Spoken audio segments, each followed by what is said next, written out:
En uno de los días más fríos de octubre, el frío se colaba por los metales perforados del coche de Javier, que era poco más que chatarra, cuando se detuvo frente a la oxidada puerta de hierro. La oscuridad tras aquella puerta que se abría chirriando parecía estar esperándolo.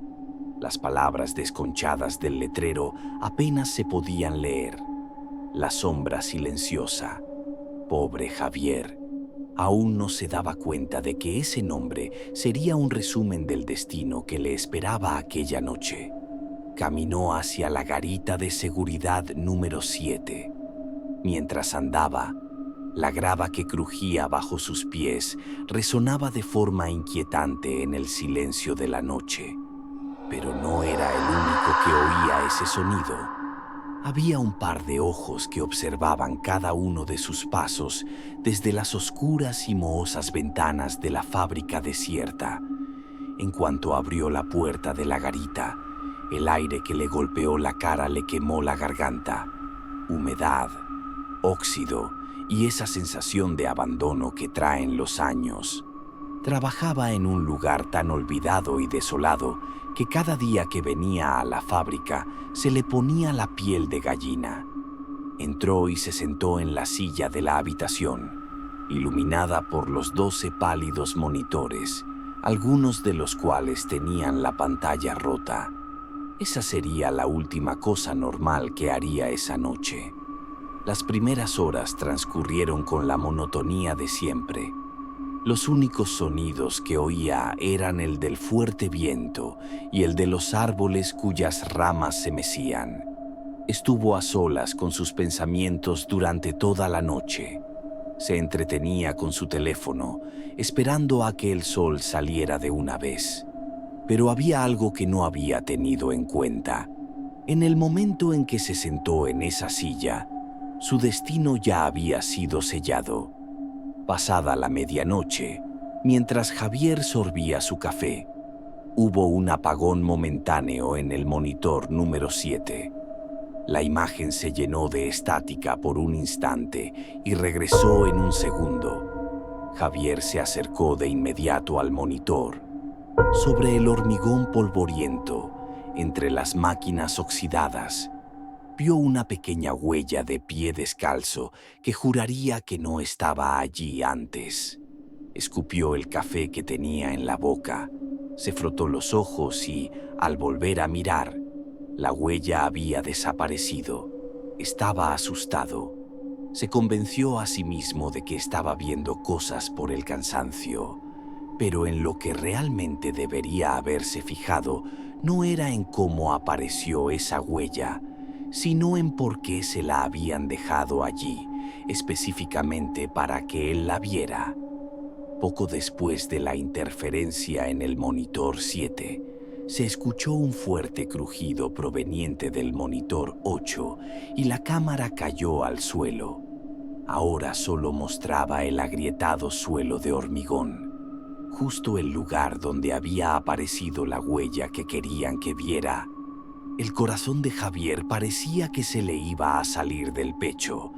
Eso no era un fallo técnico, era una acción. Intentó usar la radio, pero como respuesta solo obtuvo un silencio crepitante. En ese momento comprendió que estaba solo, pero no podía ni imaginar hasta qué punto.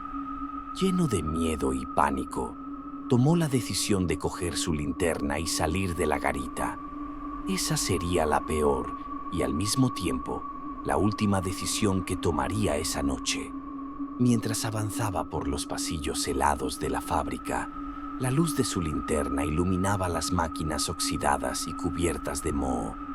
Y fue justo en ese instante cuando escuchó un sonido, una nana, de voz fina y melancólica, que resonaba en la distancia. A Javier se le heló la sangre, porque en todos esos años nunca había visto a nadie más a esas horas. Ojalá hubiera regresado en ese momento, porque esa melodía era una invitación, no para los vivos, sino una llamada para los que ya se habían ido. Finalmente, cuando llegó al lugar donde la cámara se había roto, No había nadie alrededor, pero de repente volvió a escuchar la nana, y esta vez estaba muy cerca, como si viniera de la pared de al lado. Corrió de vuelta a la garita, presa del pánico, y en el momento en que miró los monitores, la sangre se le heló en las venas. En el monitor número 4 había una silueta de un niño pequeño, de espaldas a la cámara, con un vestido blanco cubierto de sangre. La silueta, con una lentitud antinatural, comenzó a girar su cabeza 360 grados para mirar a la cámara. Donde debería estar su rostro solo había oscuridad, y en esa oscuridad un par de puntos rojos que brillaban. Javier sintió que esto era solo el principio y que la noche se convertiría en una pesadilla cada vez más aterradora. Pero no podía ni imaginar lo personal que se volvería ese horror. Las pantallas de los otros monitores también comenzaron a agrietarse y a llenarse de estática, una tras otra. En el comedor, los platos giraban por sí solos ruidosamente y el candado de un almacén cerrado se abría por sí mismo. Entonces, la puerta cerrada de la garita comenzó a abrirse lentamente. Javier contuvo la respiración. Llamaron a la puerta 3 veces, con un sonido débil. Toc, toc, toc. Justo en ese momento, en el monitor número 1, apareció la silueta de una mujer con un vestido blanco y las manos ensangrentadas en la entrada de la fábrica. Tenía que escapar, no le quedaba otra opción. Pero él se quedó paralizado, mirando las pantallas. Su destino ya estaba escrito. En el monitor número 5, se dio cuenta de que la figura del niño pequeño y la mujer del vestido blanco se estaban acercando rápidamente a su garita, cogidos de la mano. Inmediatamente cerró la puerta de nuevo e intentó impedir que se abriera, pero la puerta se abrió con un viento increíblemente violento que lanzó a Javier contra la pared. Después, todos los monitores se apagaron en medio de un coro de gritos. Todos, excepto uno. En el monitor número 4, la figura del niño permanecía de pie, con el rostro mirando directamente a la cámara, como si la silueta estuviera allí para presenciar lo que le iba a suceder a Javier. Y fue justo en ese instante cuando detrás de él se alzó una sombra larga, esquelética, que no estaba allí antes. El aire helado que entró por la puerta de la garita trajo consigo un susurro. La nana ya no venía de lejos, estaba justo al lado de su oído. Te estábamos esperando.